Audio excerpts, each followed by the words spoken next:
I'm fully out of the closet, as you guys know. I'm out of the closet. Fully out of the closet. Yeah. Good at lying.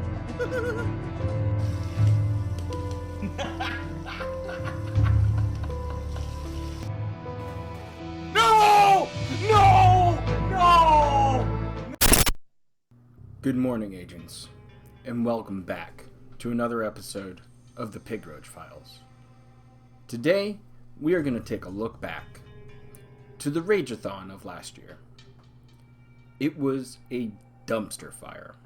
It was awful content, boring gameplay, with fake rage. So now you know what's coming for this next Rage-a-thon. I mean, he played terrible games. Well, not terrible games, but he played games terribly. And that was the only thing he had to rage about. It wasn't the game itself.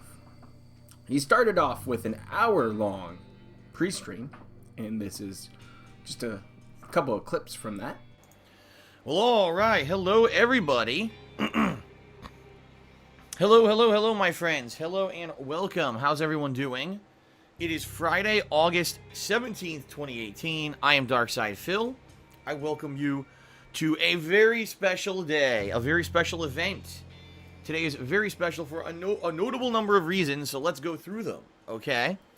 So first of all, guys, typically when I stream, I do a double stream day, and what that means is usually I do an earlier stream where I play one game for around 4 to 5 hours, and then I have a second stream where I play another game for about 2 hours. So, you know, essentially I'm streaming for 8+ hours, but I get around anywhere from 6 to 7 hours of gameplay in every single day, okay?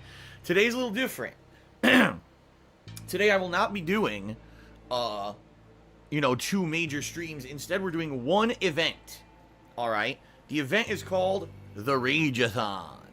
And I hope you guys are excited. This is something that's been building up for several months. You know, it was months ago when we hit a subscriber goal here on Twitch in order to make this happen. Okay? And then it was actually, the patrons who nominated and voted on games to get into this Rage-a-thon event. And let me tell you, it was contested, it was heated, it was interesting to see what kind of games people nominated and voted for. One of the games that originally was going to be in this event, I already went out of my way to complete yesterday. If you're not aware, it was Persona 3. This was a game that 2.5 years ago I had rage quit. And yeah, Cat Mario.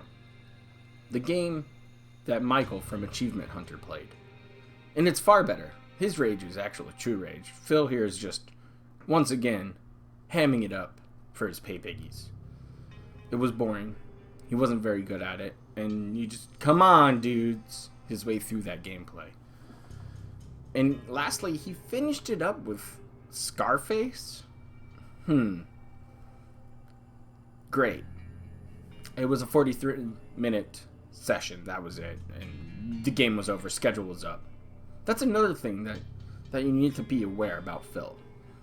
Overtime doesn't really exist for him, unless if he knows that it's going to guarantee him some more spending cash. Because he's not interested in just trying to go ahead and do a couple extra minutes because his viewers want him to. No, it's the fact that Phil has to stick to a strict schedule. Everything's scheduled. Dinners, we've seen it before on his calendar. Trash days, days out, everything. Top to bottom, scheduled out.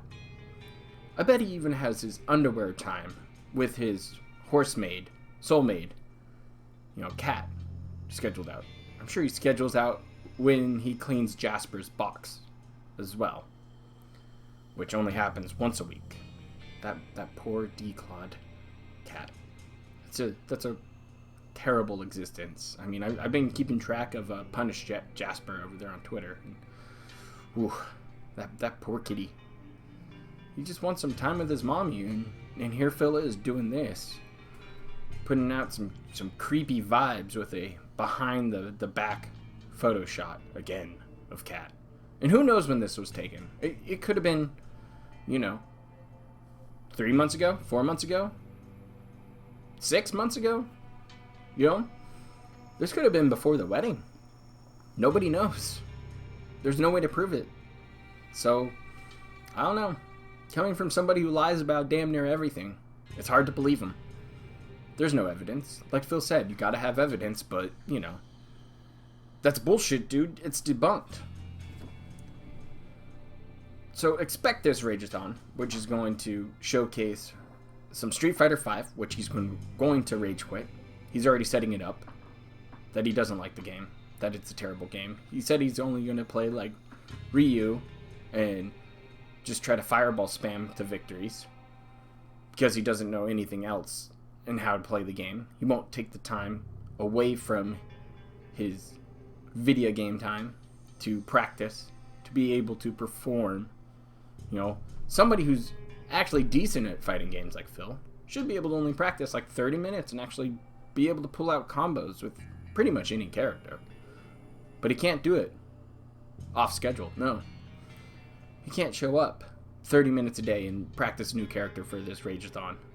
No, he's just going to go in there, sandbag it, bitch about lag, bitch about scrub tactics, and then he's going to quit Street Fighter V, delete it probably, and say he's never going to touch it again, and then go play Street Fighter, you know, some Super Turbo 2, or, you know, some Third Strike maybe.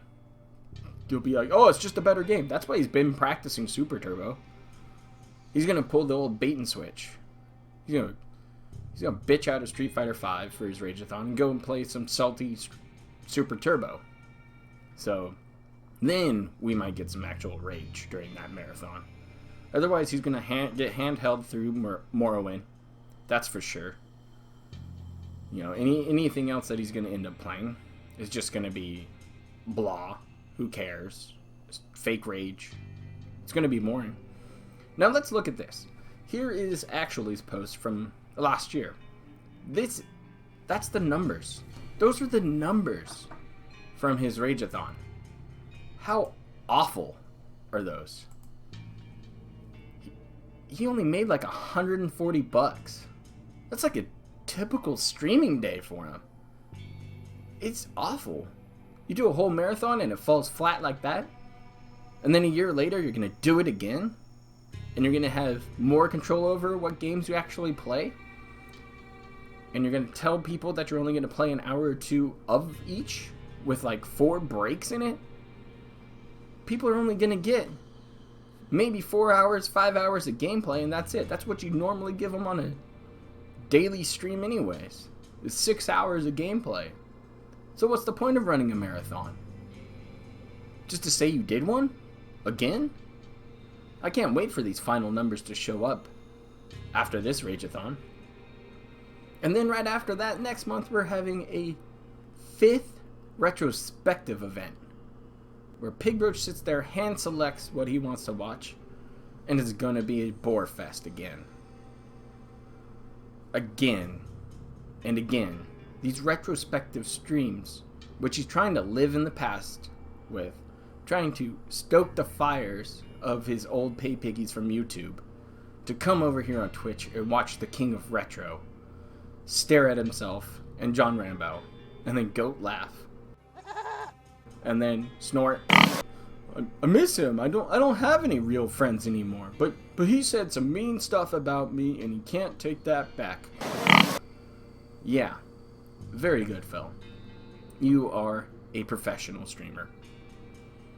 One who has to beg children for money day in and day out, read off a script about an 11-year legacy day in and day out, and hope that your pay piggies want to start a cheer war to name something in your Minecraft game that they have no access to. That's it, just the once in a while, hey, yeah, you did it. A week later I'll put it up, but you did it. You're gonna get what you want. Oh, look, it's a tombstone for a mod who left. Ha, take that, backstabber. Like, where does it stop at this point? He's just gonna go on replay. Trust me, the hardcore begging season is coming up. And big ups to those agents who showed up to that live investigation, the preview of the hardcore begging season, if you will. He's going to go ahead and hand select a couple of these games, avoid some of the really good sleepers, excuse me, sorry, And then he's going to go ahead and beg for money to pay for those games the entire time. Oh, I don't have enough money. I don't think I can buy that $60 game, guys. Hint, hint. So, we're going to go into the holidays here. Halloween's going to come up. Jasper's going to be wearing a costume. More than likely. I mean, I'm sure somebody's going to throw money at him until he does it. Kat's probably going to not show up again. I don't see her ever doing another stream with Phil at all. And it's painfully obvious from that picture with Jasper from the other night. She wants nothing to do with this. She doesn't want to get harassed anymore by people calling her a horse, or a cake face, a soulmate. She doesn't want that anymore. She'd rather go to the gym and get stretched out. You know, gotta get a good workout in every day if you can. Gotta stay in physical shape. Unlike that the Italian sausage on the couch. See, agents, he will go on repeat again. And expect it come Thanksgiving as well. That's normally when he drops a re-emergency. And again, it's going to be his taxes. And next Friday or Saturday, depending on which day we can do our live investigation this coming week, we're going to have to take a look into that. Because he hasn't paid any of his taxes from this year. He's only been on the payment plan from last year's taxes. And then he also had to pay for back taxes past that from 2017. So again, the IRS will be knocking on the Pig Roach's door, sending letter after letter, letting him know how much they want to get from him. It's going to be about $20,000 next year. So, good luck, Mr. Piggy. Better save that house for a third time. That snort fort might have to get abandoned. But we'll see, agents. Other than that, stay safe out there. I will see you soon with an agent update, probably on Tuesday, and a live investigation come Friday or Saturday, depending on how my 9 to 5 sucker's job turns out. So we'll see you next time on another episode of the Pig Roach Files.